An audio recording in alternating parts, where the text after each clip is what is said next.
Muy bien, estimados participantes, tengan todos ustedes muy buenas noches.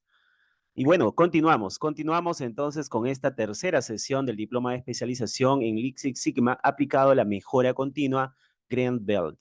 Y ya tenemos en sala al ingeniero Christopher Ramírez, está bastante ansioso por iniciar con ustedes el día de hoy. Permítame, por favor, darles dos recomendaciones importantes. La primera, de que cada uno de ustedes se tome unos segunditos para poder registrar su asistencia en el enlace que he compartido en la sala chat para que puedan ustedes validar su participación en esta sesión el día de hoy. Y dos, por favor, si tienen ustedes eh, la intención de participar y hacer más interactiva y dinámica esta sesión, pues también puede levantar la mano para darle acceso al micrófono y pueda hacer una participación interactiva y continua, ¿ok? Muchas gracias con todos ustedes. Y bueno, ingeniero Christopher, le doy pase. Gracias Hugo. Bien, buenas noches con todos. Como ya mencioné hace un momento, vamos a hoy hablar sobre la tercera sesión. Algo importante, vamos a tocar hoy día gráficas de control. Eh, Recordemos y recapitulemos un poco lo que hemos visto desde la sesión número uno. Hemos partido por rutinas, filosofías, de acuerdo a modelos de cambio, estándares. Luego nos hemos pasado a mirar herramientas del tipo análisis de modo de fallas y efectos, el primera que vimos en la sesión anterior, y luego nos hemos puesto a ver el análisis del sistema de medición o el MCA, ¿okay? Herramientas como RIR. La siguiente etapa, una vez que ya están cubiertas, es hablar de gráficas y control. ¿Me conocen?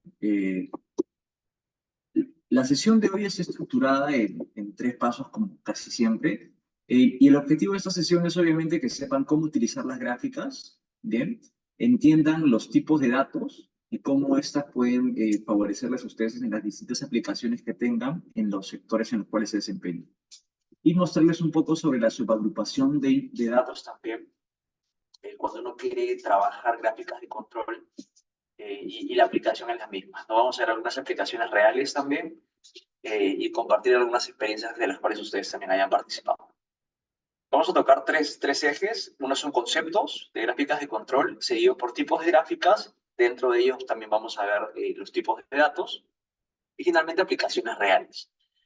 Voy a mostrarles justamente cómo es que se utiliza la herramienta Minitab también. Pero como le dije, mi propósito es que entiendan un poco la lógica y cómo es cómo funciona esta herramienta y para qué lo estamos utilizando, el propósito, más allá de que aprendan o no a usar Minitab. Bien, a ver, primero, estas gráficas de control no son nuevas, y si no las conocían, creo que va a ser algo bastante positivo que presentárselas el día de hoy. Estas gráficas nacen en 1920 aproximadamente, que cuando más o menos en la Segunda Guerra Mundial, y de hecho hay una persona que sí lo desarrolla y empieza a tocar conceptos como variación común, variación especial, y obviamente sus causas respectivas. El doctor Sheward es el que empieza a postular esto, habla de variaciones también, más o menos 3 desviaciones estándar, es donde recién se empieza a tocar ese tema hace casi 100 años, o con más de 100 años. Y las aplicaciones más utilizadas obviamente son el Lean Six Sigma, a tocar como formas mucho más prácticas de detectar variaciones de causas especiales, establecer y garantizar estabilidad en el proceso también, y detectar cambios que a veces el ojo humano no pueda ver, pero sí nos permite las herramientas estadísticas, ¿no? Como es el caso de Minitab, o si es que quieren aplicar de forma manual las 8 o 14 reglas de control estadístico, que también se los voy a mencionar en adelante. Por último, identificar fuentes clave de variación dentro de un proceso. Recordemos que si aparece una causa especial, es porque existe una fuente de variación que está generando esta causa especial. ¿Vale? Gráficas de control. Y acá sí voy a necesitar de mucha interacción de ustedes para saber si es que, en qué industria están, y luego saber cuáles son el tipo de data que probablemente podrían manejar y aplicar. ¿Bien? Cuando nosotros vamos a hablar de la selección de la gráfica de control, tenemos que entender primero qué tipo de datos es el que estamos utilizando. Bien, tenemos datos continuos y datos discretos. Los continuos son aquellos que son medibles de forma precisa, ¿bien? Como temperaturas, rendimientos, defectos, entregas, ¿no? Y en las unidades respectivas, ¿no? Temperatura promedio, unidades por hora, peso por unidad, tiempos de entrega. Y normalmente los datos continuos presentan una distribución del tipo normal, exponencial y o uniforme también se le llama. Bien, mientras que cuando hablamos de datos discretos, estamos enfocados a ver atributos. Dentro de los atributos, obviamente, estos pueden ser como indican acá los ejemplos, y la distribución de datos normalmente se amolda un poco más a la distribución de Poisson o a la binomial, dependiendo. ¿Cuándo usar cada tipo? Simple, cuando estamos contando los atributos, se nos acomoda mejor la distribución de Poisson, porque habla de número de efectos por unidad. Mientras que cuando queremos tocar proporciones como defectos por unidad de millón de oportunidades, que recuerdo uno de sus compañeros mencionó el día de ayer, hace 2, 3 días, pasamos a usar la binomial, porque hablamos de proporción de unidades, ¿de acuerdo? Ahora, súper clave en este paso para seleccionar la gráfica es entender qué tipo de datos tenemos. Y en este sentido, estos datos, de preferencia, siempre es más sencillo trabajar con data continua, evidentemente, que tenga una distribución normal. Y más adelante me van a entender por qué. La mayoría de técnicas y herramientas para ver control estadístico de proceso están adaptadas y casi estandarizadas para hablar de data normalizada, distribuciones normales. Por eso siempre yo les recomiendo que, dependiendo del proceso, traten de usar ese tipo de data continua. Y para esto, obviamente, deben de tener en cuenta el tipo de datos que van a utilizar, el número de observaciones, tamaños de muestra y subagrupaciones también al utilizarlo. Bien, en este sentido, es clave entender el tipo de data que uno tiene para recién pasar a una selección de gráficas. ¿Vale? Antes de continuar, sí me gustaría hacer una pregunta a Carlos Ruiz y saber si él trabaja más con data continua que con data discreta, sino para customizar un poco los ejercicios y los ejemplos de la sesión de hoy.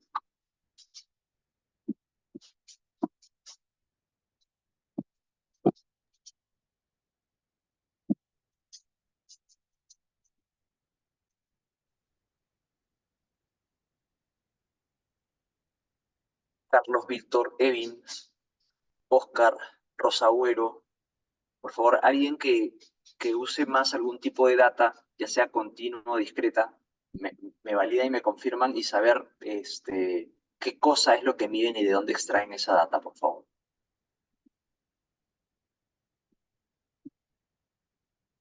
Perdón, creo que Carlos tiene un problema con el audio. Carlos me dice que usa data continua. No, tranquilo, no te preocupes, no te preocupes. Vale, Ya está vale. justamente activados los micrófonos. Por favor, si desean participar en tiempo real, lo pueden hacer.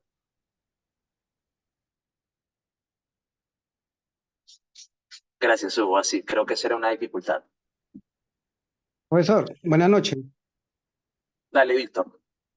Profe, en el tema de la medida, que es el rendimiento, ahí veo que está en unidades por hora. También puede ser metraje por rollo, ¿se podría? Metrajes Porque, por rollo, sí, ¿sí? O claro. sea, Por claro, pero... ejemplo, Dale, perdón. sí, lo Dale. que pasa es que yo he trabajado en una papelera, ya, y lo que normalmente la variación de los metrajes no son exactos, tienen un margen, ¿no? Más o menos eh, 5 centímetros, qué sé yo. Entonces, ahí nosotros medíamos el metraje del rollo. Si, por ejemplo, me decían que tenía que ser 20 metros, yo debería estar entre 20,5 y 19,5. ¿No? Ese es el rango, el mínimo y el máximo. Entonces, esto puede ser, la medida puede ser este metraje por rollo y continuo, ¿no? Porque es lo que manejábamos constantemente. Uno de los Sí, atributos, los parámetros que nosotros controlamos. genial. De hecho, te agradezco por la intervención, a ti también, Carlos. Sí, efectivamente, sí puedes usar esa medida. A ver, lo importante es entender el propósito de la medida, ¿no? Acuérdense que estas herramientas y todos estos toolbox que estamos aprendiendo deben de llevarnos a entender por qué vamos a meter tanto esfuerzo, ¿no? Probablemente, Víctor, corrígeme si no es el caso, ustedes medían metros por rollo porque obviamente querían tener rollos con la mayor cantidad de, supongo, la mayor cantidad de rendimiento para el usuario final, para su cliente. ¿No? O Correcto. era un tema de ahorro, ¿no? Entiendo eso, ¿no? Vale, entiendo. Bueno, Sí, primero, por tema de calidad, se tiene que mantener el estándar. Siempre tenemos una variación, más o menos 5, ¿cierto? Entonces, por ahí permitían irme para arriba, como irme, bajarme, ¿no? Pero manteniendo siempre el top de calidad. perfecto. Entonces, importante, buen concepto, gracias, Víctor, es recordar que todo lo que hacemos, en este caso, y más cuando hablamos de TQM, de gestión de calidad total, y hablamos de Green Belts, ustedes siempre van a estar enfocados al cliente, siempre al mercado, ¿ok? Obviamente van a cruzarse con todos los intereses de la operación, de la producción y de la manufactura, pero sí es súper importante estar enfocado al cliente, ¿vale? Porque ellos son la razón por la cual todos queremos hacer las cosas mejor, ¿no? Más eficientes, con más ahorros, con más beneficio también para ustedes, ¿vale? Buenas, les agradezco. Entonces sí, efectivamente, casi la mayoría de personas y la mayoría de industrias usa data continua, tal como lo han mencionado sus compañeros. Les agradezco por la intervención. Ahora, justamente vamos a romper este gran mundo de data continua. Obviamente, ejemplos, creo que todos me entienden, ¿no? Enteros, fracciones, decimales, centésimas, milésimas, o sea, toda la data que sabemos que podemos tener, ¿no? eh, Tanto enteros como decimales, de todos los anchos posibles. Bien, aplicaciones más comunes, largos, anchos, pesos, en tiempos también, o como mencionó su compañero, ¿no? Longitudes en metros por unidad de venta, ¿no? Que entiendo que es un rollo, unidad de fabricación. En finanzas, obviamente también molinos, centavos, dólares, etcétera. Recordemos que el tipo de distribución de data continua puede ser normal, uniforme, exponencial o parabólica. Lo recomendado por todos es que siempre opten por data continua y ojalá que se pegue a la normalidad. Vamos a entender más adelante a qué se refiere la normalidad. Cuando hablamos de distribución, esta es una data normal, así se comporta. ¿Qué cosa es lo que hay en el eje X? Es el número, a ver, ¿cómo se los explico? Digamos, supongamos que estamos midiendo largos, ¿no? Como mencionó su compañero hace un momento, el largometraje de papel. Entonces, él decía que tenía un spec mínimo y máximo de 19.5 a 20.5. Voy a inventar si no es el mismo, ¿ya? Pero, entonces, de 19.5 metros a 20.5 metros por rollo. ¿Qué significa? Que de un muestreo que él realice, voy a hacer voy a inventar, de 30 unidades, de 30 rollos, muestreados y pesados, él se encuentra en este rango, 19.5 a 20.5. Y cuando tiene una distribución normal, significa que tiene una variabilidad en esta zona medidos en base a la desviación estándar de toda la data. ¿Qué significa? Que los datos están casi concentrados, dependiendo del ancho, de este ancho, podemos decir que el 99.73% de datos están en este rango, con una variación de más o menos 3 sigmas. Si esa no es nuestra variación y el proceso es un poquito más ancho, podemos pasar a 87, luego pasar a 60 y luego bajar hasta menos de 60, donde ya no tienes una data tan consolidada como esta y es mucho más variable. Entonces, lo que buscamos acá es básicamente la simetría de datos. Acá habla de positivos y negativos, yo prefiero llamarlo datos que estén por encima del promedio o de la media, para ser precisos, ¿no? Que son para acá, y por debajo de la media. Bobinas de su muestreo, vamos a pesar de las 30 unidades que mostró Víctor en la industria papelera, 15 unidades están en 20 a 20.5 y las otras están de 19.5 a 20.5, a 20. Esa es la idea. Ahora, esto les va a permitir entender y compararlo con otras cosas que vamos a ver más adelante y saber si están dentro de control. ¿Ya? Data uniforme, estamos hablando que la probabilidad de encontrar cualquier valor es igual, ¿de acuerdo? Y más o menos se distribuye de esta forma. Es muy raro encontrar esta especificación, es súper extraño, la verdad. A mí personalmente nunca me ha tocado trabajar con una distribución uniforme. Sí me ha tocado trabajar con distribución exponencial, ¿ya? En este caso los datos obviamente no son simétricos, y hay valores, podrían incluso haber valores negativos, ¿no? ¿Cuándo me ha tocado trabajar con esta data? Cuando he trabajado lectura de algunos componentes pequeñitos, ¿no? Trazas, o sea, no hablo de pesos, hablo de número de cristales en bebidas, por ejemplo. Es una forma de ver cuánta agua residual está quedando.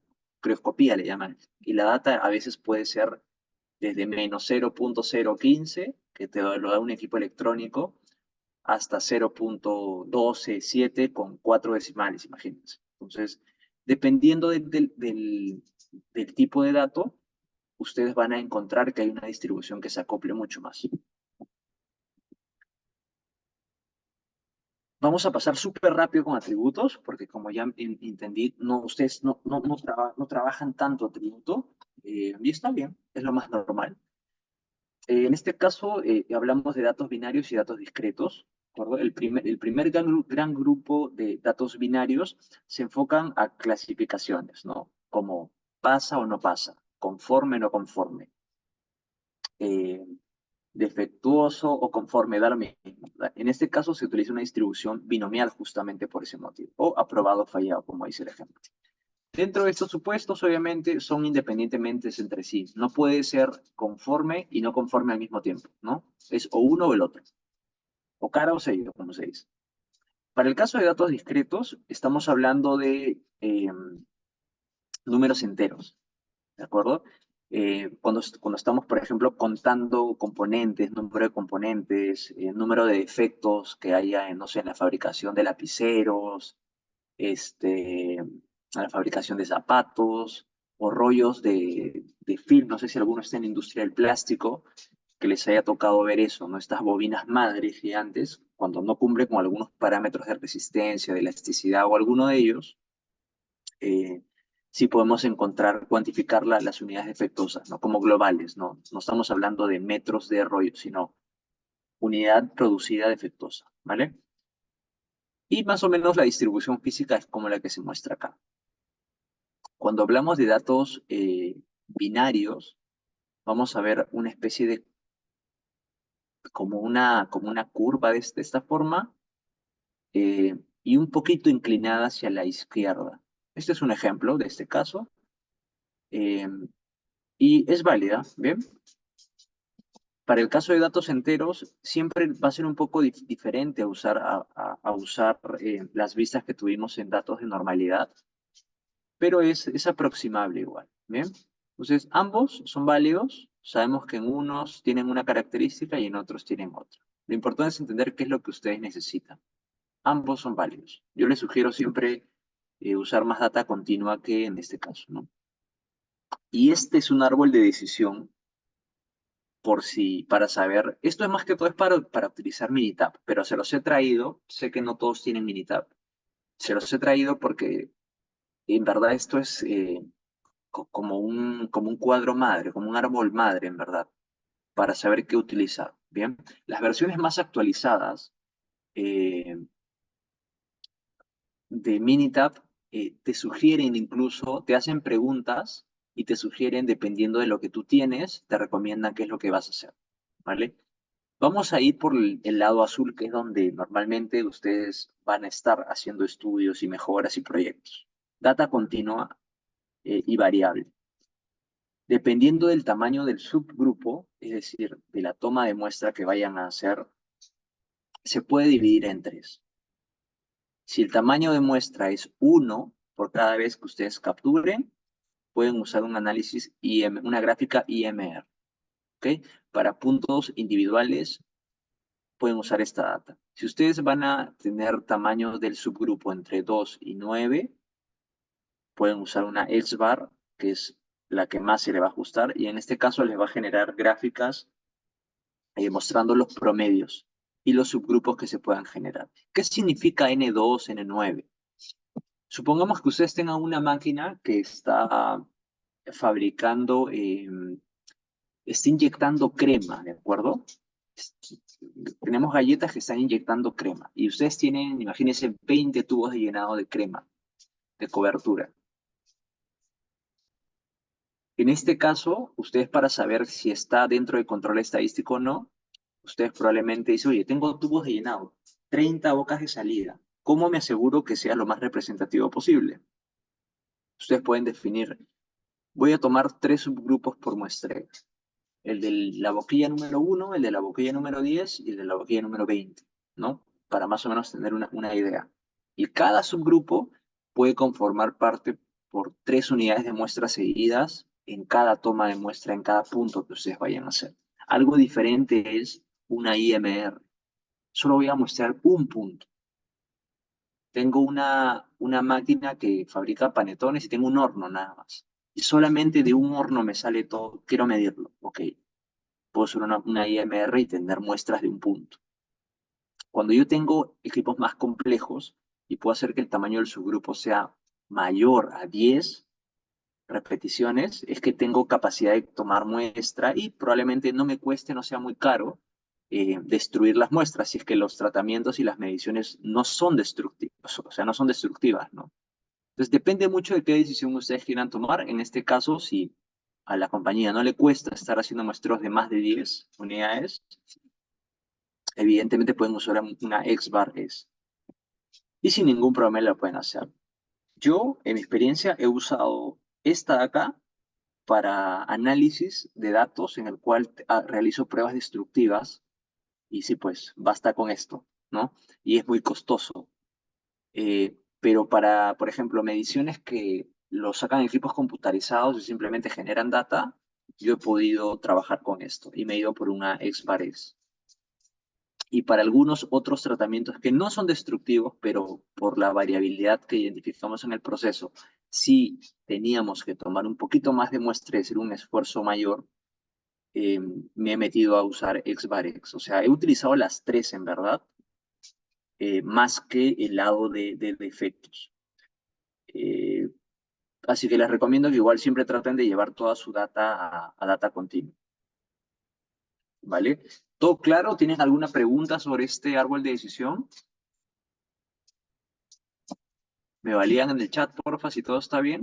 O si tienen alguna duda, también me lo comentan en el micro nada más, porfa. Vale. Datos continuos. Obviamente, en este caso hay un concepto importante que hablamos del teorema de la tendencia central, ¿no? Esta tendencia central nos va a dar una vista de cómo está distribuida la variabilidad, ¿no? ¿Recuerdan esa gráfica de la normal, que justo era simétrica? Hay otras distribuciones donde hay tendencia central, pero no necesariamente pueden tener una característica normal, ¿no? Puede ser uniforme y puede ser de otro tipo también, sin ningún problema. Bien, como saben, dentro de las gráficas recomendadas para data continua tenemos las 3 que ya les comenté, y estas son más o menos los valores y la forma de cómo estadísticamente Minitab les va a presentar los grupos. Muy bien. Como ya saben, estos están diferenciados por el tamaño del subgrupo. 1 de 2 a 9 unidades y más de 10 unidades.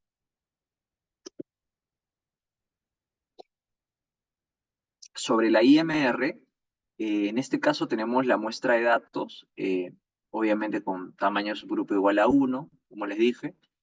En este caso se va a ver el rango móvil. El rango móvil lo que hace es hacer una diferencia. Conforme ustedes vayan tomando diferentes muestras de una unidad en el tiempo, vamos a pensar que saquen una unidad cada hora, en un día van a tener 24 unidades. El rango móvil significa que se va a recalcular haciendo una división entre, vamos a pensar, la muestra número 5 comparada contra la muestra número 4, y luego respectivamente, la muestra número 6 contra la muestra número 5, la muestra número 7 contra la muestra número 6. Eso es lo que busca el rango móvil. y permite entender a mayor profundidad estadística si esta está dentro del control estadístico o no. ¿Por qué queremos saber si está dentro del control estadístico? Porque antes de hacer capacidad de proceso y echarnos a hacer otras cosas, ¿no?, mucho más locas, tenemos que asegurar que no hayan causas especiales dentro del proceso. Eso es lo que tenemos que hacer. Entonces, pregunta examen final fija es, ¿con qué propósitos yo quiero asegurarme que el proceso esté dentro de control? Y la respuesta simplemente es, quiero asegurarme que no existan causas especiales que me generen variación en el proceso. ¿Ok? Ahora, ¿qué pasa si ustedes se topan con un proceso, ya sea una IMR, una XBAR, una XBAR o una XBAR-S, y encuentran que no está dentro del control estadístico y les salen puntos rojos? Entonces, lo primero que van a tener que hacer es estabilizar ese proceso. ¿Cómo? Vamos a regresar a la sesión número 1 y va a tocar hacer estándares, entender el proceso, hacer un IPO, las entradas, las salidas, tener clara esa relación para ver cuál es la cosa, o incluso hasta ver el sistema de medición. Probablemente el sistema de medición te esté generando algún error, tienen que descartar para que recién puedan continuar a ejecutar otras herramientas, otras actividades. Bien. En el lado derecho les he dejado cómo lo pueden hacer de forma no en Minitab, sino hacerlo de una forma manual o en Excel, ¿de acuerdo? Que no es el objetivo de esta sesión, como les dije, sino que sí entiendan cuándo utilizarlo. Bien, dentro de las gráficas de control, como les dije, tenemos que ver que no hayan causas especiales versus las causas comunes. ¿Qué son causas especiales? Estas fuera de especificación, estos picos, ¿de acuerdo? No solo esto, también estas reglas, ¿no? No es normal que un proceso vaya así, ¿no? Si ustedes encuentran un registro así, estadísticamente es imposible. Esta área se divide en zonas. Más adelante lo vamos a ver, ¿ya? Ahora, ¿cómo se detecta si existe o no causa especial o acá hay una causa común que de alguna forma es aceptable? Porque Western Electric definió unas reglas para entender las variaciones de su proceso y esas reglas quedaron en el programa de Minitab, que es una herramienta para hacer SPC, y son esas reglas que han quedado internacionalmente para saber si un proceso está dentro o fuera de control, que la vamos a ver más adelante. No es necesario que la memoricen tampoco porque, como les digo, el Minitab se los recalcula. Pero también las pueden ver para ver ustedes una gráfica, no sé, de 30 datos de repente, ¿no? Pero cuando manejen data mucho más grande, de 5.000, 10.000 tomas de muestra o unidades en un día, o sea, imagínense, ya no va a ser tan fácil, no tienen que usar software u otras herramientas. Entonces, esta empresa, que era del rubro eléctrico, obviamente nos brindó a la industria, a todo el sector industrial, estas reglas que nos permitan identificar estas causas especiales, como en este caso. Bien, el objetivo es, como les dije, es lograr estabilidad. ¿Por qué? Porque cuando ustedes van a hacer proyectos de mejora, como en el caso de Víctor, van a desear hacer que haya más metros por bobina para que haya más rendimiento. Si ustedes tienen un proceso estable como en el lado derecho, ustedes van a hacer acciones para que todo este promedio y toda esta variación, si quieren subirla porque es algo bueno, la subirán un 1%, 2%, lo que puedan lograr y lo que les convenga como negocio. Pero si ustedes tienen un proceso que está así, inestable, como este, ustedes van a tratar de hacer lo mismo, subir un 1%, pero ¿qué es lo que va a pasar? Que en algún momento sí lo van a lograr, pero en otros van a caer con puntos fuera de especificación. Y estos picos podrían hacer que incumplan una especificación del cliente, un requerimiento. Entonces, por eso cuando hablamos de proyectos disruptivos, siempre es asegurarnos que esté dentro del control estadístico y por ende esté estable, esté bien estable el proceso, para recién aplicar mejoras disruptivas, meter tecnología, resolver otros problemas de mayor complejidad. ¿Vale? Esta es una gráfica de distribución normal. y esta es una regla empírica más o menos para que tengan una idea, dependiendo del nivel sigma que ustedes se encuentren, no se compliquen, lo vamos a ver más adelante. En este caso lo podemos romper en seis desviaciones estándar cada uno, una distribución. Y estadísticamente sabemos que si nosotros tenemos dentro de un proceso variación de más o menos 3 sigmas, nosotros tenemos una probabilidad de que esté dentro de este rango de confianza del 99.73%. Si solamente tienen más o menos 2 sigmas, están asegurando el 95%. Y si tienen solamente más o menos un sigma, apenas están topando el 68%. ¿De acuerdo? ¿Por qué deberían saber esto? Porque en algún momento, ustedes cuando hagan cambios del proceso, como les mostré hace un rato, y hagan proyectos grandes, de más de $250,000, de $500,000 hacia arriba, ustedes tienen que dar la confianza, ¿de acuerdo? Al directorio y al área de calidad de que la probabilidad de que haya un valor que salga fuera de esta campana, que pueden ser acá sus límites de especificación de cliente, es de 0.017%, 0.27%, para que todo el equipo se quede seguro de que no van a incumplir ni un tema legal, ni van a tener un reclamo de un cliente por incumplir alguna especificación. Por eso nos importa saber la probabilidad de que se encuentre dentro de esta distribución. Bien. Zonas.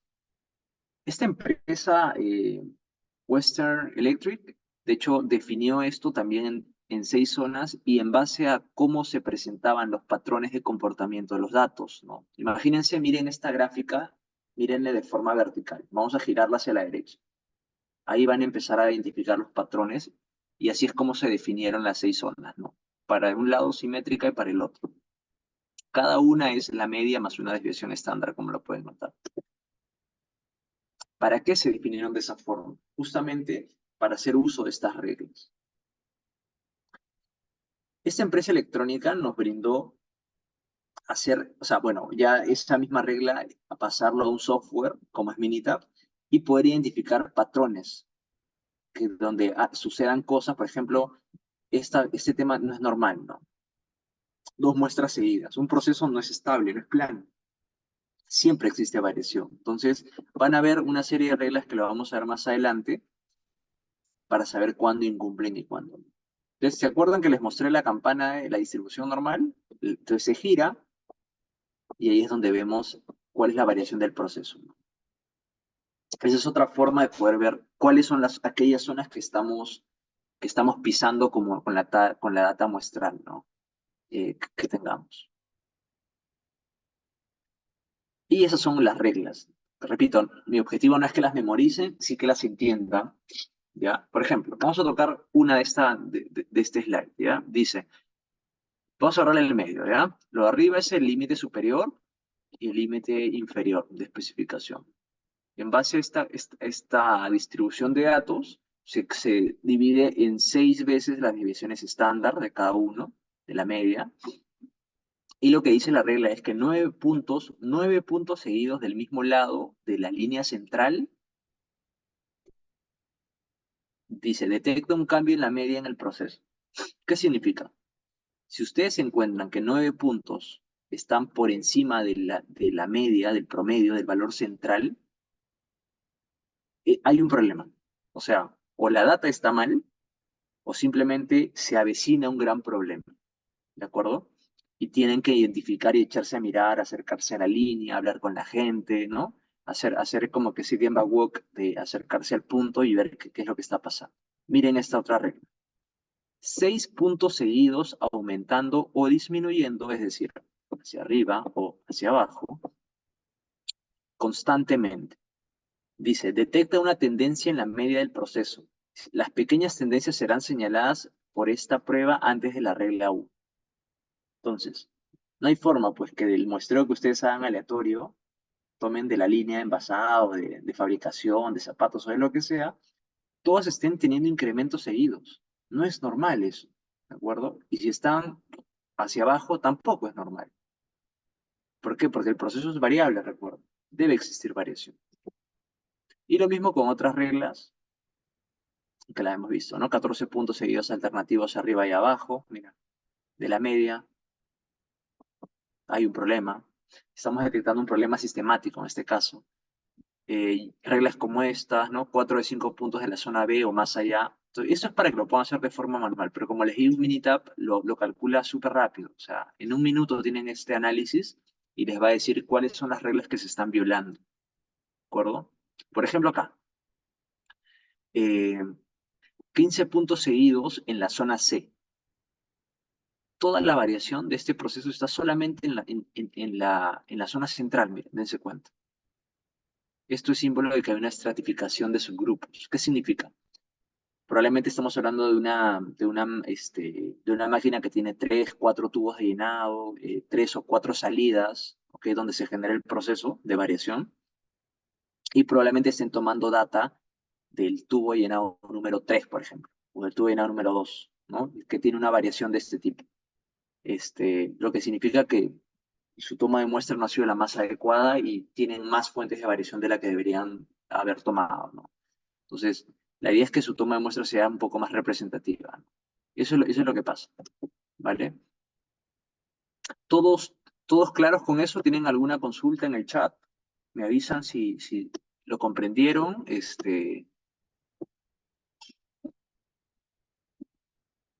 Vale, entiendo que sí. Bien, ¿qué más? Tenemos probabilidades también de escenarios, ¿no? Esto es un poco más, de alguna forma, como un adicional para que puedan entenderlo, ¿no? Esto es saber cuál es el nivel el tamaño de la muestra que yo deba tomar, dependiendo del tipo de gráfico o de lo que yo encuentre al final. Entonces, esa es una tabla que a mí me sirvió muchísimo para ver el tema de sensibilidades y ver la probabilidad de error que sea lo más bajo posible. Funciona, también es una regla. Y en todo caso, también hay una fórmula, ¿no? Que creo que es para saber el tamaño de muestra en base a la variación, a la desviación estándar. Que, como les digo, no se detengan en eso, en esa parte que es de consulta rápida en la web. Así que, despreocúpense. ¿Qué más? Vamos a ver ahora eliminación de la variación por causa especial.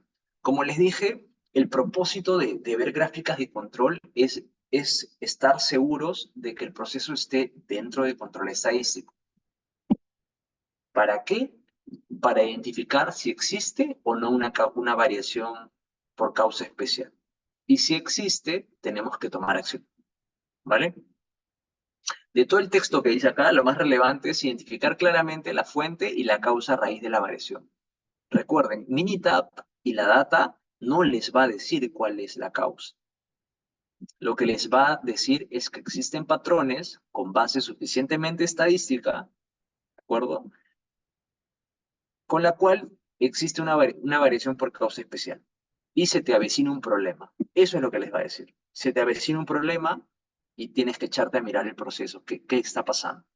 ¿Qué cosa tienen que mirar? Si se recuerdan, barremos las 4 M, ¿no? Veo los parámetros de máquina, mapeo el método, reviso cómo está la variación natural, la misma variación del material que estoy utilizando. En el caso de mano de obra, solamente reviso si es que hay alguna persona nueva o alguien que de repente es antigua, pero está pasando por un problema personal, ¿no? Que pueda estar generando solamente en un turno esa variación. Es un tema que lo puedan mirar. Y como les dije, esta variación por causas especiales finalmente genera inestabilidad en el tiempo. ¿Vale? Entonces, la idea es que ustedes tengan predecibilidad y mucha capacidad de predicción de lo que va a poder pasar. En la siguiente sesión y módulo, nosotros vamos a aprender cómo saber si el proceso va a ser estable o no y cómo lo podemos manejar. ¿Bien?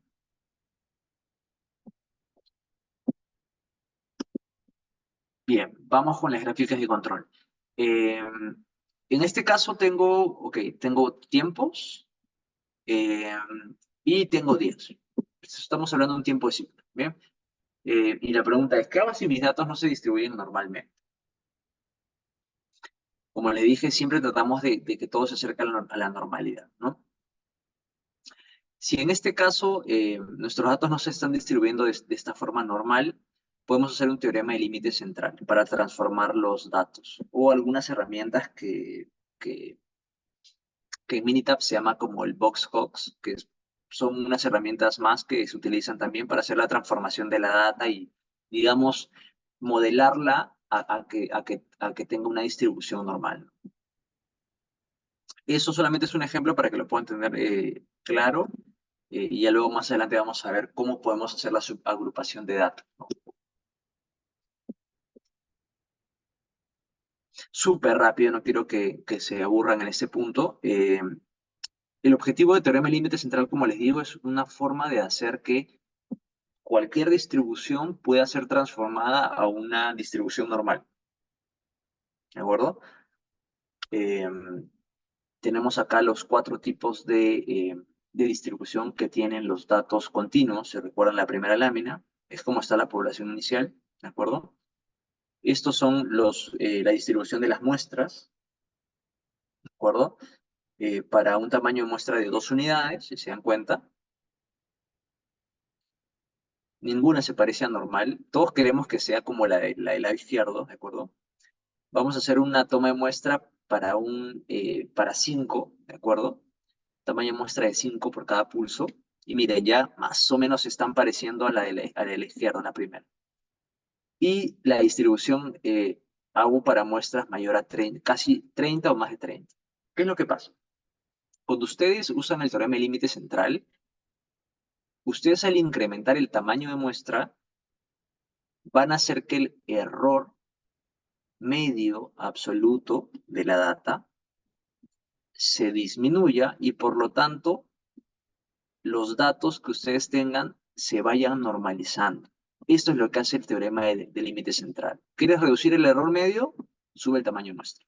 Sin embargo, no estamos en un laboratorio, no estamos en un salón de clase simplemente. Cada uno trabaja en una industria que tienen costos que cuidar. Entonces, deben de sí asegurarse que es la mejor opción valorando. Si van a hacer mediciones, muestras que no van a destruirlas, dale. Y tienen el tiempo y el recurso, adelante. Si es relevante, ¿no? En otro caso, si no fuera así, y es una prueba destructiva, si tienen que hacer un balance, un equilibrio, ¿no? Y acá algunas recomendaciones, reglas prácticas de cómo hacer, ¿no? Eh, ¿qué es lo que podríamos hacer para saber la toma de muestra? Dependiendo qué tipo de población es la que uno tiene, ¿vale? Un poco sobre lo que les comentaba, cómo ir normalizando, ¿no? Cómo pasamos de esto a esto, y cómo hacemos que el tamaño de muestra haga que el error sea mucho menor, ¿no? Al aumentar el n, se achica este. Entonces, básicamente es eso. Y lo que hacemos es hacer una aproximación al normal. Algunas gráficas, ¿de acuerdo? De cómo eran inicialmente, y cómo se pueden pasar a normalización. Como si vamos aumentando el tamaño de muestra y se van normalizando, ¿de acuerdo?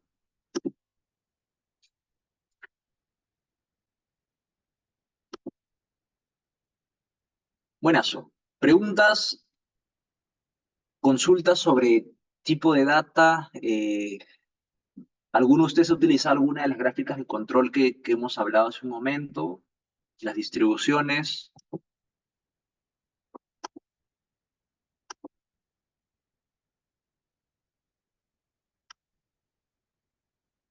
Liz Guamán, ¿todo bien? Te conectaste recién, creo, no estoy seguro. ¿Alguna pregunta? ¿Todo claro con el tipo de gráficas? Javier, Maritza, Pilar, ¿todo claro? Me avisan, por favor, si es que hay algo que quede en el tintero y no esté, ¿vale? Gracias. Gracias, Maricielo, por la respuesta. Vale, este tema es así poco conocido en algunas industrias, pero sí es potente. Entonces, sí me interesa que puedan tener la mayor claridad posible, más que todo de la lógica de cómo funciona. ¿Bien?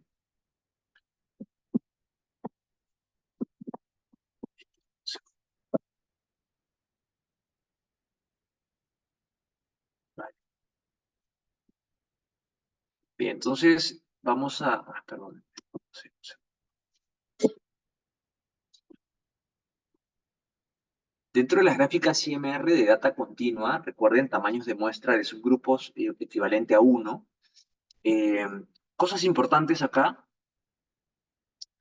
Si tú no sabes qué tipo de datos es el que tienes en este momento, una buena forma o sea, sabes que tienes un dato continuo, pero dices, oye, ¿pero cuál utilizo? La IMR, uso la XBAR, XBAR-R o la XBAR-S. ¿Cuál utilizo? Si quieres explorar data y no conoces el proceso, se recomienda justamente, por eso lo puse acá en rojo, ir y viajar y utilizar ese tipo de gráfica. Porque te va a dar facilidades también para entender la data. Y si no, podrías sí optar por la siguiente, ¿no? Dependiendo del costo que tengas para cubrir el tamaño muestra. Como le dije en el lado derecho, es una forma de cómo calcular cada uno de ellos de forma manual o en Excel, como lo quieran manejar. Bien. En este caso, les puse un ejemplo de 24 meses de tasas de lesiones que se registraron, ¿de acuerdo? En un rango de tiempo. Y vamos a ver cuáles han sido los resultados. Les he puesto un poco la secuencia. Mi objetivo no es que se aprendan cada una de las etapas, ojo. De forma general, lo primero que vamos a hacer es, vamos a ir hacia ver qué tipo de datos es el que tenemos, ¿bien? Y en este caso vamos a tomar una serie de tiempos o un box plot, también como se le conoce. Y para ver cómo está distribuida la muestra, si tenemos una serie de datos temporal. Entonces se utiliza este tipo de gráfica, se siguen los siguientes pasos como se muestra, igual se los he dejado en el material para que puedan revisarlo y unas referencias más. Bien, una vez que tengamos eso cubierto, vamos a seleccionar el documento, que es la data que tenemos. Tenemos años, meses y también el dato de lesiones. Y vamos a darle para proceder. Y esto es lo que vamos a ver acá, ¿no? La gráfica de ejecución de lesiones registrables. Esto es lo que tenemos en los últimos 24 meses, ¿vale? Entonces, ¿qué es lo que podemos sacar como conclusión? Minitab, por ejemplo, para este caso, lo que yo veo acá es que no tiene una distribución normal, ¿de acuerdo? Y que está fuera de control. Esos puntos rojos que ven ahí les están diciendo algo. ¿Qué parece? Que en el primer año, si se dan cuenta, los 12 primeros meses, los 10, 11 primeros meses han estado con tasas de lesiones altísimas, ¿no? Con promedios de incluso 14, 13. Pero a partir del mes 11 en adelante, si se dan cuenta, la media baja casi a 10, 9 lesiones por mes, promedio. Pero eso no es suficiente. Estamos hablando solo de esta cantidad de datos que es pequeña. Entonces vamos a ir viendo hacia adelante qué más vamos a hacer para entender. Entonces, la gráfica anterior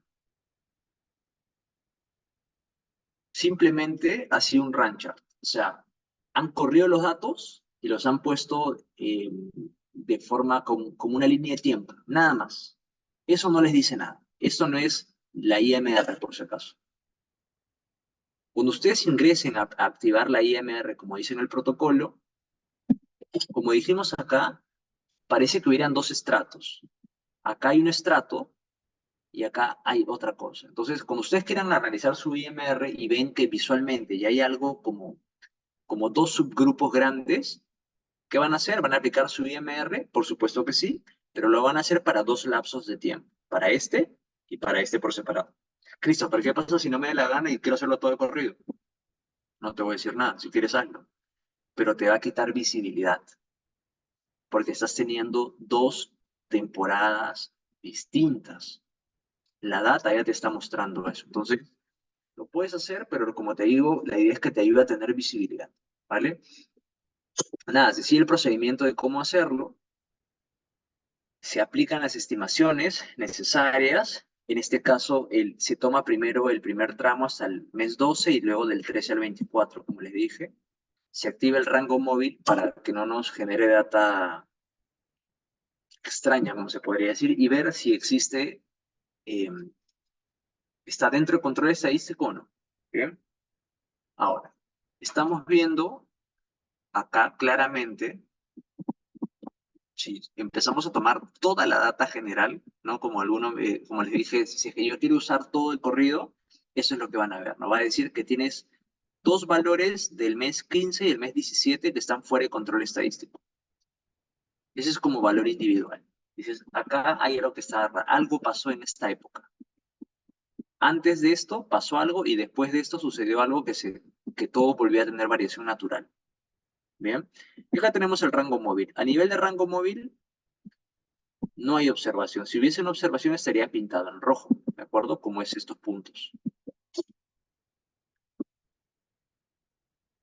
Entonces, es importante, como les mencioné hace un momento, que para que no solamente se queden con esto de mirar una sola vista, puedan romper la data en dos grupos, de preferencia, ¿vale? Y les permita tener información. Obviamente, como les dije, acá no les va a decir qué pasó, eh, que vino una temporada de malas lesiones, que las zapatillas se malograron, no hay nada de las lesiones, o sea, lo que sí les va a decir es que hay algo que está fuera de control normal, de variación regular. Entonces, eso es lo que me interesa que puedan entender. Una gráfica X-bar, obviamente, en este caso estamos hablando de muestras que pueden tener de 2 a 9, un n igual a 2 o igual a 9, ¿no? En cada toma de muestra que hagamos vamos a tomar 2 a 9 unidades. Acá lo que se recomienda es sí trabajar con la variación, con la desviación estándar y los sigmas, ¿bien? En este caso vamos a tener la media. Estos datos de acá es lo que el Minitab te sugiere por la misma variación del proceso. Y en este caso, esta es una de las gráficas más utilizadas, porque cuando uno quiere hacer tomar muestra, es bien raro que uno tome una muestra porque siempre quiere tener un poco más de representatividad. Entonces, se echa a hacer un n igual a 3 para tener un dato un poco más confiable.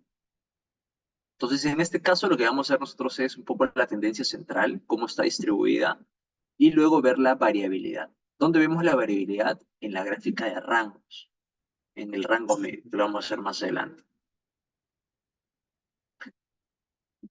Esta es la X-bar, y lo que nos va a mostrar es cuál es la tendencia central, ¿no? De los subgrupos, tal como está acá. Y nos va a generar una ecuación, un modelo. Lo que nosotros tenemos que tener en cuenta acá es también la gráfica de rango. Esto que me va a hacer mirar siempre el dato posterior al anterior y me va a hacer esta diferencia generando estos promedios, ¿no? Entre los dos últimos datos. Y me va a dar una vista de qué es lo que está sucediendo. Obviamente, acá están las fórmulas para que lo hagan manualmente. Lo recomendable es que utilicen software. Una cosa adicional. ¿Por qué miramos esto? Uno, quiero ver con cuánto está cerca mi proceso a la tendencia central y el otro es cuán variable puede ser, ¿de acuerdo? Por eso es que miro rangos, ¿de acuerdo? Y esa es una forma de dar un seguimiento también a los procesos. Y es el más usado, en verdad, es el más usado. Fórmulas también de cómo se van a calcular, ¿ok? En estimaciones. Estas son unas tablas, ¿de acuerdo? Casi no me quiero detener porque hoy casi todo lo pueden hacer en software, así que no hay nada extraño.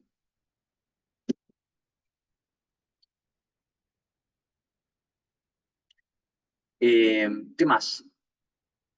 Vamos a ver algunas cosas, un poco de cómo hemos estructurado los cálculos. Vamos a resumen, se los he puesto al final también, para que lo puedan tener cuando tengan que hacer alguna reproducibilidad de algún análisis o algún muestreo, sepan cómo ir a mirarlo.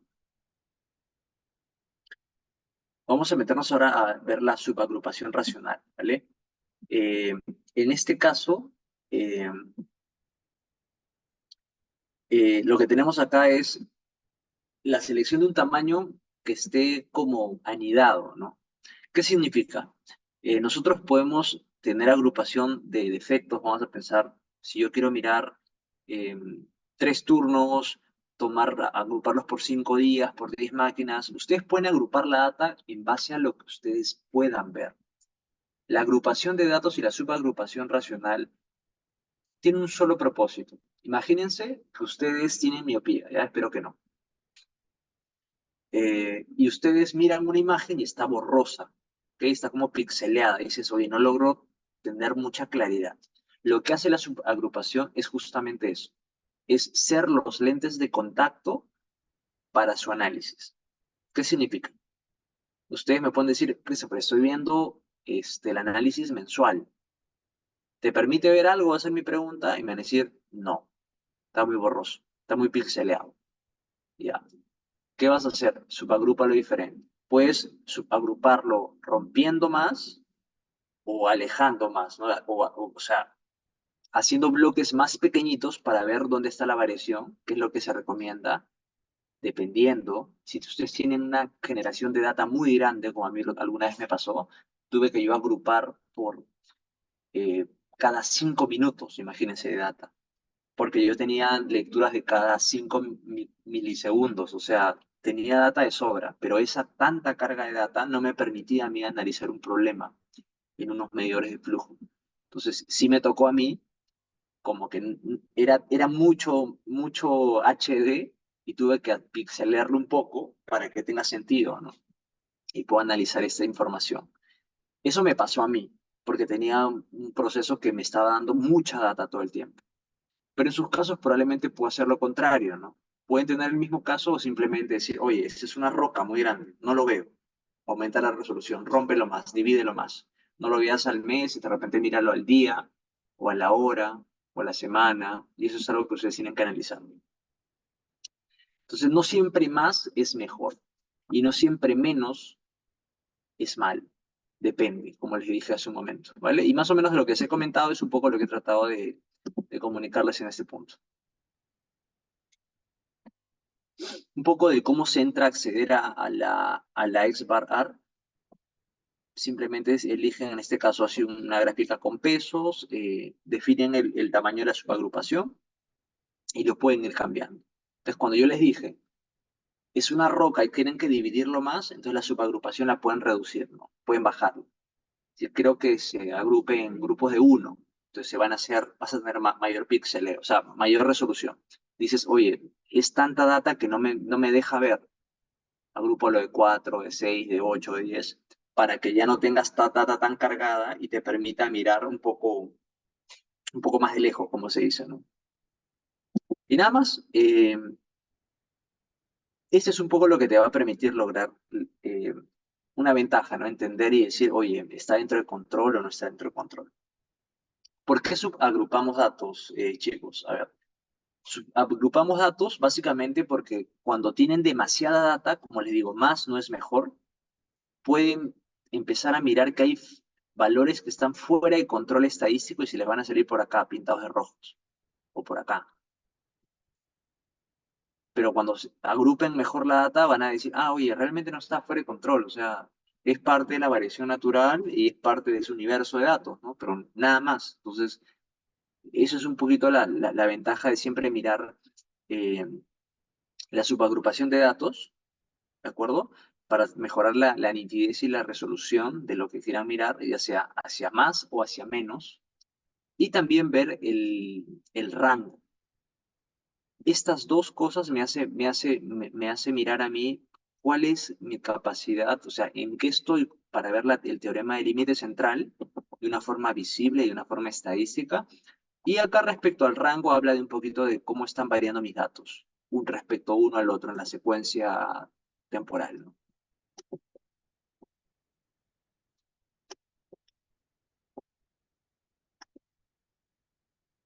Vale, un dato adicional, siempre me preguntan, oye, ¿cuál es mi tamaño de muestra recomendado, no? Y mi respuesta siempre es, trate de tomar de preferencia 5 datos. Eh, para mí un n igual a 5 es el mejor. ¿Por qué? Porque el error estándar de la media obviamente está en función al tamaño de muestra. ¿Qué pasa? Si ustedes aumentan el tamaño de muestra, quiero que me sigan acá. Si ustedes aumentan el tamaño de muestra, según esta curva, si yo paso de 5 a 10, existe una reducción del error medio. ¿De acuerdo? Pero ¿por qué 5? ¿Por qué pasa? ¿Por qué no tomo muestra 1, 2, 3? Porque a partir del punto de n igual a 5, ya la reducción del error medio va siendo más pequeñita, ¿no?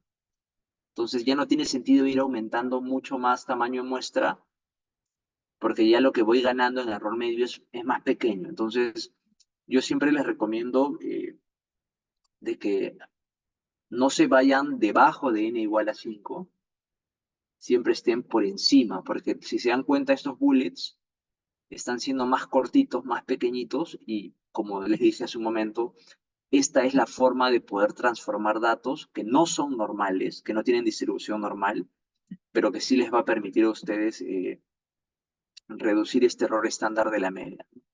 Entonces, nada, esta es un poco la explicación de por qué siempre recomiendo tomar por lo menos 5 datos cuando vayan a hacer un muestreo a más.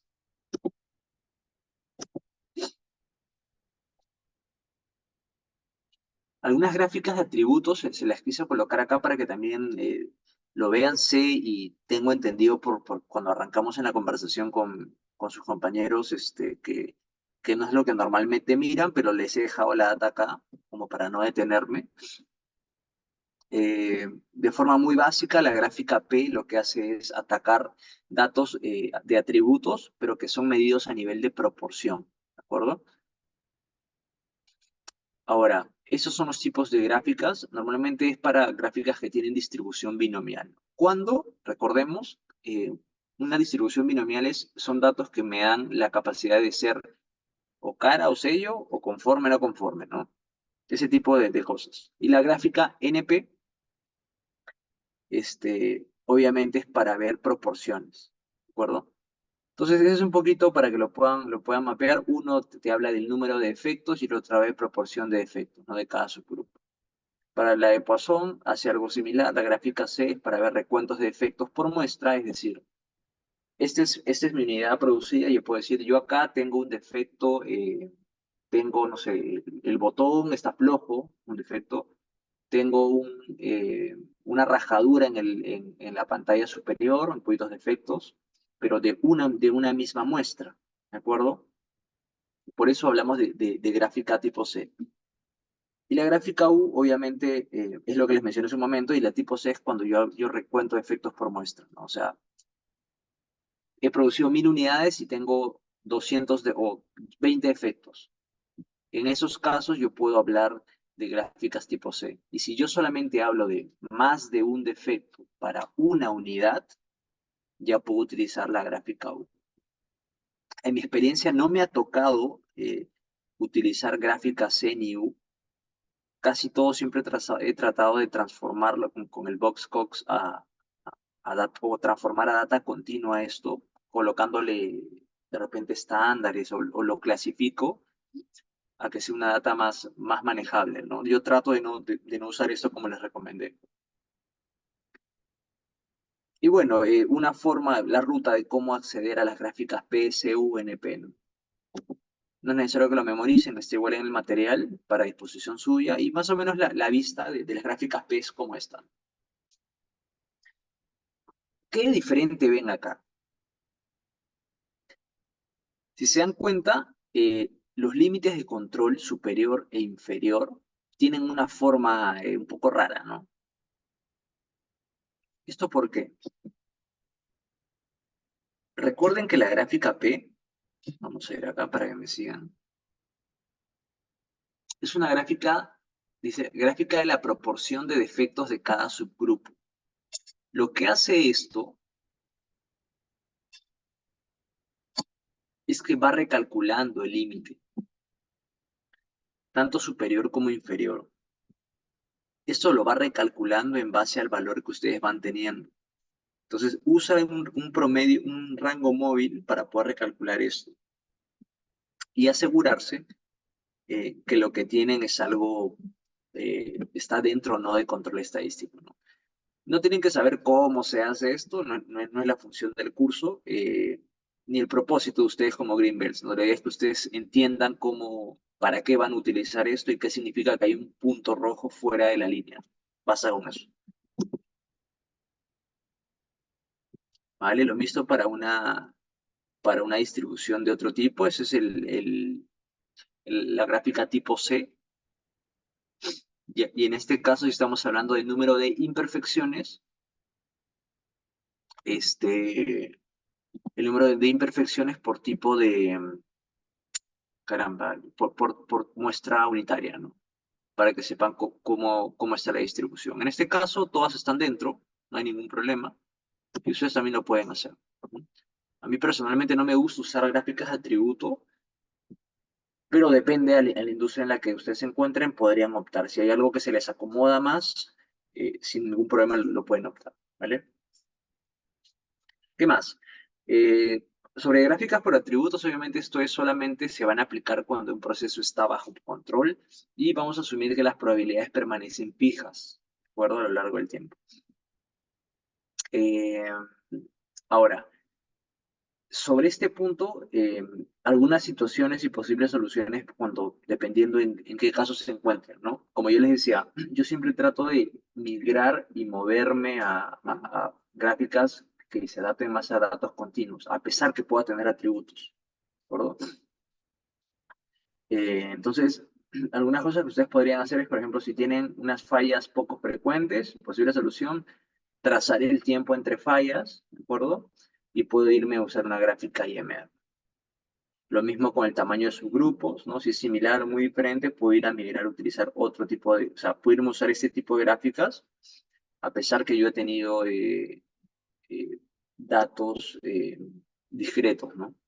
Que básicamente son atributos, ¿no? Y de forma un poco más informativa, ¿de acuerdo? No me gusta usar mucha fórmula, pero como les digo, hoy los software ya lo están calculando, lo recalcula sin ningún problema, pero es un poco para que tengan en referencia qué es cómo se hacía antes que no había software, ¿vale? ¿Todo claro? ¿Alguna duda? Rosa, me habías escrito, ¿puedes abrir tu micro, por favor? Buenas noches. Hola. Consultaba si mi base de datos sería la misma. Le comento, por ejemplo, yo trabajo en una empresa de confecciones. Ujú, En el área de control de calidad clasifican las prendas por aprobado o rechazado, porque ujú. dependiendo del tipo de falla, una prenda podría tener de pronto una mancha, un hueco, un problema de confección, un problema de especificación, qué sé yo, diferentes tipos de problemas, pero al final se resume en aprobado o rechazado. Pero si clasificara solamente por aprobado o rechazado, ¿cómo identificaría el problema? Por eso preguntaba, ¿tendría yo una base de datos que contenga toda la información o, o Buena propuesta. Creo que lo que acabas de decir, sí. O sea, sí. O sea, recordemos que una gráfica es que te permita identificar si existen variaciones por causas especiales. Entonces, lo que yo te diría, Rosa, es, a ver, yo tengo aprobado y no aprobado, o aprobado y rechazado. Entonces, por la data que me dices, estamos hablando de un atributo, ¿no? Perdóname, para no pecar de que te has memorizado el árbol de decisión, permíteme ponerte el árbol y responderte a ¿ya? Nosotros estamos acá ahorita, Rosa. A ver, tú estás en data discreta, es un atributo y tú probablemente seas binomial, porque tenemos o rechaza o aprueba, ¿de acuerdo? Entonces, tú lo que podrías hacer acá es utilizar todos estos dos tipos de gráficas. No usaría Poisson, usaría una de estas para saber cómo está la generación de defectos en el tiempo en tu proceso. Partiría por eso. Yo te diría, si quieres mirar, parte por eso. Mira, vamos a irnos a ver esto acá. Entonces, como tú me estás diciendo, yo me echaría a mirar, tú tienes el número de defectos en cada subgrupo, entonces muestreo seguramente, ¿cierto? Entonces usaría la gráfica NP, no proporción, usaría esta. Te diría que uses la gráfica NP y veas si tienes este tipo de cosas, por ejemplo.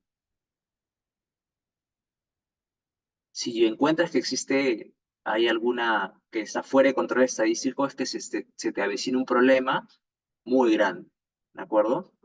Pero no acaba ahí la tarea.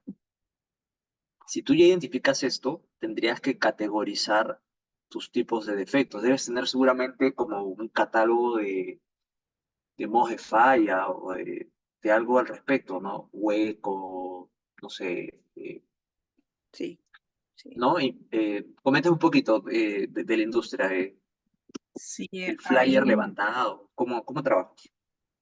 es bueno, es una clasificación, tienen una lista de defectos codificado, ¿no? Y eso es lo que se registra. O sea, cada tipo de defecto tiene un código. Perfecto, claro, claro. O sea, yo primero, mira, de hecho, Hugo Valdivieso también nos ayuda en la respuesta. Dice, yo analizaría solo rechazos, dice. Yo no sé si solo rechazos, porque primero hoy tienes que saber si ya tienes rechazos o no tienes. Pero acuérdate que siempre cuando hacemos resolución de problemas y hacemos ciclos de email, nosotros tenemos que romper el problema, destrozar el problema. ¿Qué significa? Tú puedes decir hoy, sí, estoy fuera de control estadístico, tengo un problema. Ahora, para romper el problema, tengo que saber en cuál de los tipos de códigos estoy mal. Entonces, si tú tienes una data ordenada, probablemente vas a decir, mira, he notado que en el efecto polo con hueco ha aumentado o está fuera de control o no. Eso lo vas a saber cuando tú corras esa data. Ahora, si yo solamente quiero que me ayudes con eso, veo el modo de efecto polo con hueco, la data que tú generes, ¿qué son? Números, ¿cierto? Números enteros. Sí, correcto. Entonces, si te das cuenta, vamos a pasar de un atributo a una variable continua. Y ahí que podrías utilizar una IMR y ver cómo va en control estadístico, cuán estable va ese defecto y entender si es que se está saliendo o hay algún problema. Pero yo partiría de este punto, Rosa, perdón. Eso sí te recomendaría, de todas formas. Igual, buenaza por la intervención. ¿Todo claro? ¿Alguna Bien. duda más? No, sí está claro. Gracias. Y solo una pregunta, a modo de conocimiento. ¿Cuántos modos de falla tienes en la industria textil? Eh, Más o menos, ¿no? bueno, depende de qué área, porque el proceso son varios procesos, en fin, dentro, ¿no? Corte, costura, acabados, materia Una prima. idea, más o menos un número por soltar. Hay, eh, tiene como 130 Wow, tipos de falla, sí, es amplísimo. buenazo, buenazo. Ya ves, claro, claro, me imagino. O sea, linda forma de poder aplicar estas herramientas a tu proceso también, ¿no?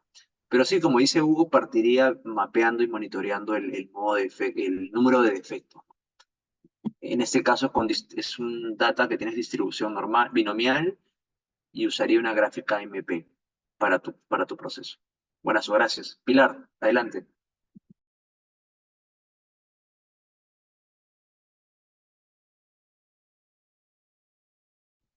Buenas noches. Aló, buenas noches, ¿me escucha, ingeniero? Claro, dime Christopher, Pilar, por favor. Sí, sí, sí, te Ah, escucho. Dale. gracias, Christopher. Tengo una consulta. Yo trabajo en una metalmecánica y nosotros quería hacer una consulta. Mire, nosotros tenemos lotes que llegan de las fundiciones para poder revisar. Estas piezas fundidas son materia prima que se utiliza para maestranza. O sea, una vez que nosotros terminemos de revisar, si es conforme, pasa para maestranza. Si es no conforme, se devuelve al proveedor para su reposición. La mayoría de estos lotes son pues de 6 8 10 máximo será ya 15 unidades, ¿no? Muy poco que sea de 30 40 muy poco, muy raras veces, pero la mayoría está entre 5 a 15 unidades. Entonces, mi consulta era ¿qué porcentaje o qué cantidad yo podría escoger para hacer un muestreo? Si bien me han dicho las tablas AQL, pero el AQL es mayormente para cantidades grandes, ¿no? Estamos hablando de lotes de 5.000, 10.000, hasta creo, o si no, a partir de 300, 500, pero mis lotes son pequeños, van de 5 a 15 unidades. Esos Entonces, son tus esa es mi lotes, consulta. 5 a 15 unidades. 5 a Correcto, 15 ingeniero. unidades. Ya, buenazo. Tú ¿qué características son las que mides para saber? Obviamente, seguramente son dimensiones, pesos o resistencias, son datos continuos, ¿cierto? Correcto. En las piezas es control dimensional, o sea, verificar que las piezas, Ya, esta materia claro. prima tenga la suficiente demasía para mecanizar, defectos superficiales, por ejemplo, que no tenga, bueno, digamos, fisuras, no tenga socavación, porosidades, nada que afecte su funcionalidad. Vale. Yo les mostré justo hace un momento una gráfica por el error estándar medio. Y la X-bar R es una gráfica que se presta súper bien justamente a variables de datos continuos. Yo te recomendaría que tomes por lo menos un n igual a 5. No sé cuál sea tu tamaño de muestra actual, Pilar, pero siempre Yo lo para estaba tener... haciendo, Ujú, dale, ah, dale.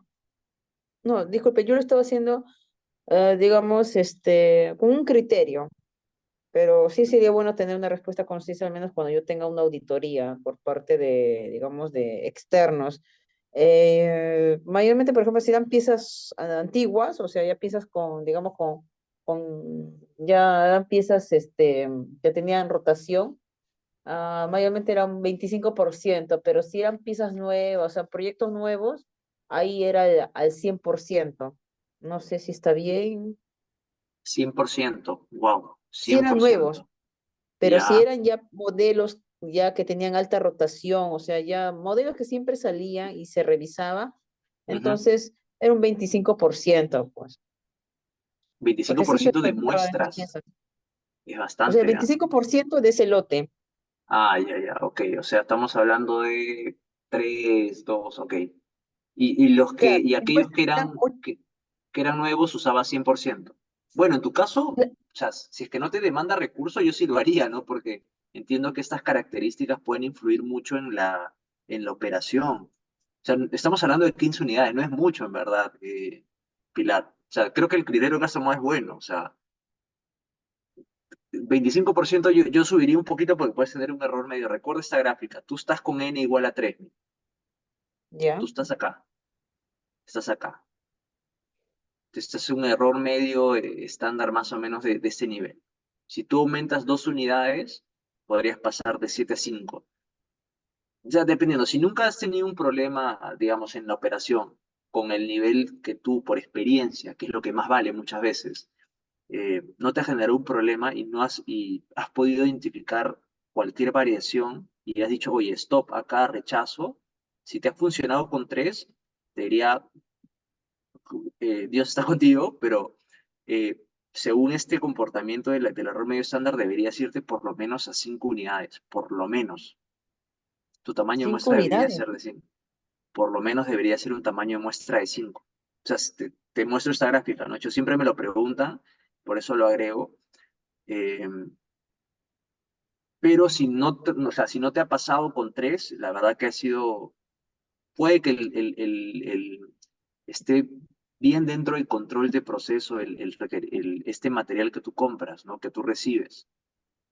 Pero yo usaría 5 unidades. No sé cuánto tiempo te tome, no lo sé. Estoy hablando simplemente con una referencia estadística, pero sí lo haría de Ah, esa forma, por lo menos. ingeniero, disculpe, si utiliza esta gráfica, la gráfica anterior que usted expuso, o sea, Sí. ¿qué significa? O sea, la cantidad N5, ¿con cuánto de, digamos, con cuánto de porcentaje de probabilidad de encontrar un error, significaría?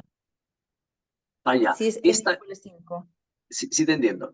Esta gráfica no me incluye esa probabilidad de error. De hecho, acá a la mano no tengo la función de probabilidad de esta curva, sino encantadísimo te diría con qué nivel de probabilidad. Lo que sí sé es que a partir de n igual a 5, el error estándar de la media se va haciendo más pequeño. Por eso se los puse acá. O sea, siempre trabajar con el tamaño de muestra les va a ayudar a reducir el error estándar.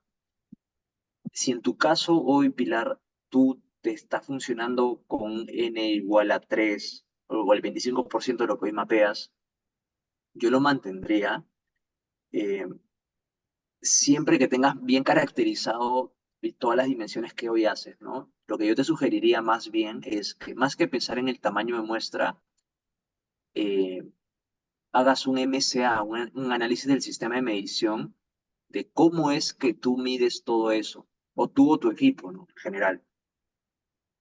Me enfocaría más en eso antes de ir a mirar si el tamaño de muestra es suficiente.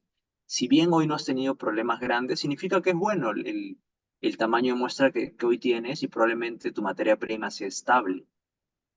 O sea, sea estable a nivel de proceso, por eso es que no encuentres tantas variaciones. Pero yo sí te recomendaría que como ves tu control de materias primas, de todas formas tienes que hacerte un análisis del sistema de medición con Un RIR. análisis disculpe, análisis de sistema de medición. Por ejemplo, si usted me dice n igual a 5, entonces el porcentaje, ahí dice estándar error sería nivel 5. No, no. Esto solamente lo que hace es mostrarte, o sea, visiblemente cómo se comporta el n igual a 5 exacto, tu tamaño muestra. En este caso, esto para ti significaría como un 30%, 33% de un lote que son 15 unidades, por lo que entendí. Eh, Dependiendo, ¿no? Es lo que te está mostrando esta gráfica. Este, Igual tener 15 unidades como lotes es un número manejable. Si tú has estado trabajando con, con muestreo al 100%, entiendo que lo has hecho porque es poco la cantidad de cosas que recibes, ¿no? Y entiendo que tienes recursos para afrontar. Pero igual yo te sugeriría que por lo menos pises el n igual a 5, en este caso, si es que la tabla militar, que seguramente la conoces, es para cantidades y volúmenes mucho más grandes de los que hoy manejas. Pero Ah, antes ya. que eso, sí, yo te recomendaría que en paralelo, en todo caso, hagas un análisis del sistema de medición, ¿no? Lo que vimos en la sesión 2, un RIR para asegurarte que el equipo es bueno, que la gente y tu equipo esté entrenado y no hay variabilidad en estas mediciones, ¿no? Pero sí, eso es más o menos una referencia, que siempre lo pongo porque me preguntan muchas veces el tamaño de muestra que deberíamos tomar, ¿no? Ah, ya, está bien, ingeniero. Más bien, el último punto es el que tenía que yo hacer un control de mi registro de dimensiones, no le copié bien. Ah, ya, a ver, te lo escribo. O sea, lo que te sugiero es que hagas un MCA. Son siglas en inglés que Ya. significa análisis del sistema de medición. Seguramente tú para ver todas las características dimensionales o de tensión superficial no tengo idea, ¿ya? Cada una de ellas utilizas un equipo, un instrumento que debes asegurarte que el equipo esté en condiciones óptimas y que no te genere variaciones, porque si es que tu equipo o los equipos que usas para medir las diferentes características, que seguramente son 5, 10, no lo sé, eh, no tengan variación de precisión ni de exactitud. ¿Recuerdas que subimos en la sesión 2? Igual creo que el material está disponible también para que lo puedan chequear, ¿no? Eso es lo que tú tienes que mirar para cada carácter, para cada instrumento que mide un parámetro, un requisito. Yo te recomiendo usar el RIR. Ah, ya. Te recomiendo el RIR para ver qué vas a hacer ahí, descartar el error generado por la persona, digamos, y el error generado por el instrumento. Y RIR significa repetibilidad y reproducibilidad. Ese sería mi consejo. Y solo a modo de aprendizaje, ¿cuántas ¿Cuántos parámetros le mides a cuando analizas cada unidad de muestra? Bueno, nosotros medimos, dependiendo del tipo de material, porque tenemos nodular, alto cromo, aluminio, inoxidable, mayormente, ¿qué es lo que medimos? Control dimensional, control de dureza. Ujú. Bueno, si amerita, se hace líquidos penetrantes, si es que amerita. O sea, calidad, digamos, control dimensional, hacemos lo que es inspección visual y medición de dureza. Esos tres tipos de pruebas.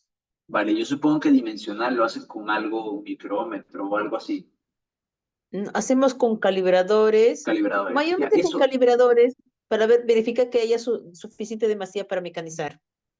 perfecto. Y lo ves dureza, me dices. ¿Eso también usas calibradores o otra herramienta, otro instrumento? No, dureza es, utilizamos durómetros, medimos, bueno, depende, si nos piden en Rotwell C, o sea, en escalas, en unidades, en Rotwell C o en Brinell, Ujú. medimos en el alto cromo, digamos que nosotros no podemos, tenemos hasta digamos, un límite máximo para poder aceptar la mercadería, porque más de, digamos, de esa dureza en Rotwell C no podemos aceptar porque no sería muy difícil para nosotros mecanizarlo. En inoxidable también y en nodular también tenemos un rango y es el valor Perfecto. de la dureza de esos piezas tiene que estar dentro de esos rangos de acuerdo al material. Perfecto. Entonces, hablamos de dos equipos. Entonces, justamente por eso te recomendaba el MSA, ¿no? Que hagas tus análisis para asegurarte que tus equipos eh, siempre tienen precisión para dar las lecturas, porque son importantes para ti, ¿no? Como dices, a No, esos para eso dos es la equipos con calibración. los cuales estás. Ujú, ujú. Sí, hacemos calibración. Digamos, anualmente enviamos nuestros instrumentos para mantenimiento preventivo, correctivo, Ah, te lo según sea el certifican. caso, y luego para la calibración. Sí, nos entregan un certificado porque la calibración es como una comparación, pues, ¿no? De nuestro instrumento versus a un patrón o a un estándar, ¿no? Entonces ahí ya por medida o por rangos nos indica cuánto es, digamos, la incertidumbre. Perfecto, perfecto, vale, me parece genial. Ahora, igual yo sí les recomiendo que por su cuenta, una cosa es calibrar y lo otro es ver si el equipo es reproducible y no te genera tanto error. O sea, exacto, la repetibilidad que tú tengas, ¿no? Tanto que la interferencia entre el operador, la persona que hace el análisis y tu equipo, cómo se comporta en eso. O sea, yo no dejaría de no hacer la calibración, me parece genial y te felicito, pero sí haría siempre por lo menos una vez al año un análisis, un MCA, para que primero, obviamente, para que apliques lo que has aprendido ahora, definitivamente, y veas cómo está, ¿no? Es algo diferente a lo que te dice la calibración, que luego les hace gente certificada y todo, ¿ah? Pero ellos te hacen es compararte contra unos patrones que ellos tienen ya estandarizados de alguna forma, ¿no? Pero sí, yo sí te recomendaría igual que explores eso, porque es un tema importante, ¿no? El control del ingreso de materias primas y eso. Buenas, gracias, Pilar. Ok, Christopher, a usted. Dale. Vale, entonces, siguiendo con el tema, aplicaciones, súper veloz. Obviamente queremos saber primero medir la línea base, ¿no? ¿Dónde estamos parados hoy? Podemos estar súper lindos, como en el caso uno, si se dan cuenta, está dentro de especificación, es continuo, no hay ningún problema, es delgado, miren, no se salen fuera de los specs. O podemos ver, como en el caso uno, que el proceso es capaz de cumplir el rendimiento. En las siguientes sesiones vamos a ver qué significa capacidad. O es incapaz, ¿no? Porque tienen las colas que se están desbordando por los límites. O tal vez que se va moviendo la tendencia central, ¿no? Si se dan cuenta, la media se va yendo hacia la derecha, hacia la izquierda, no es estable. O en el punto 4 que no tiene ni control. Punto 3 no tiene control, pero cumple.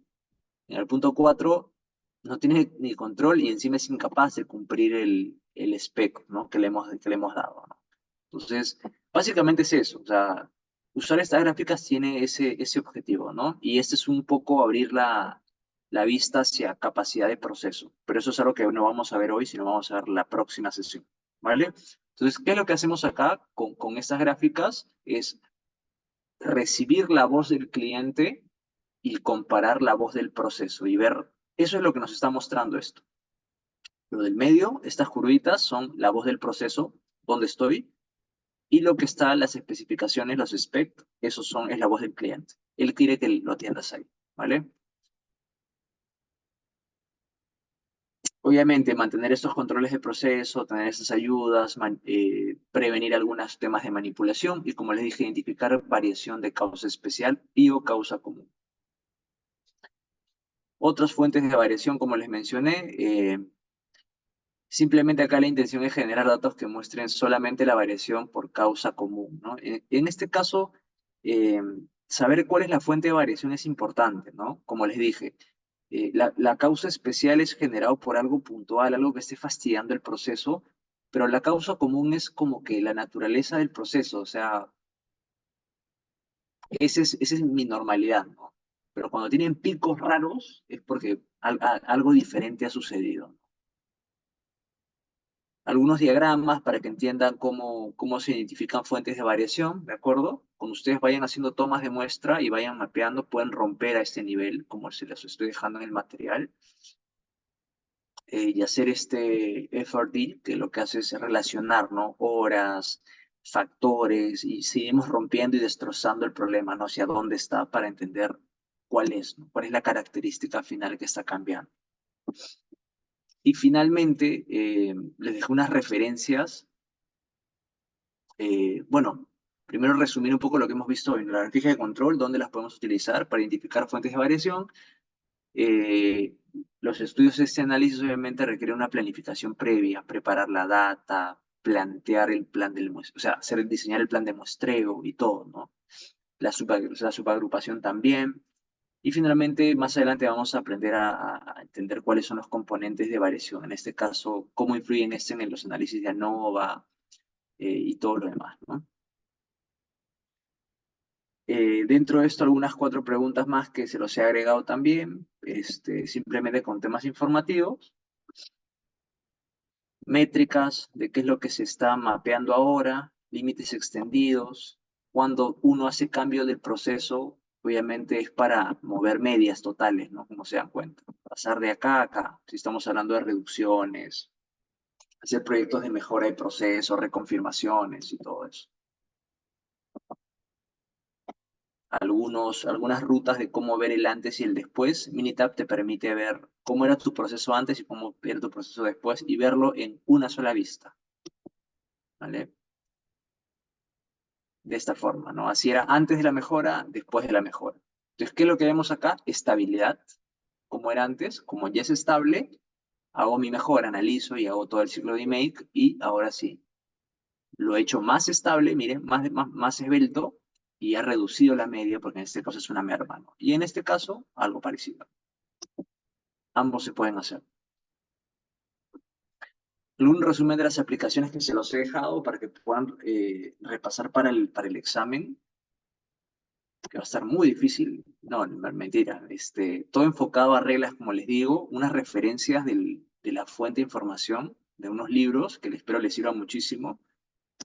Y eso sería todo. Les agradezco por el tiempo. Y si no tuvieran ninguna consulta adicional, eso sería todo de mi parte, chicos. Gracias por las preguntas. Buenazo los casos de textil, papelería y metalmecánica. Muchas gracias.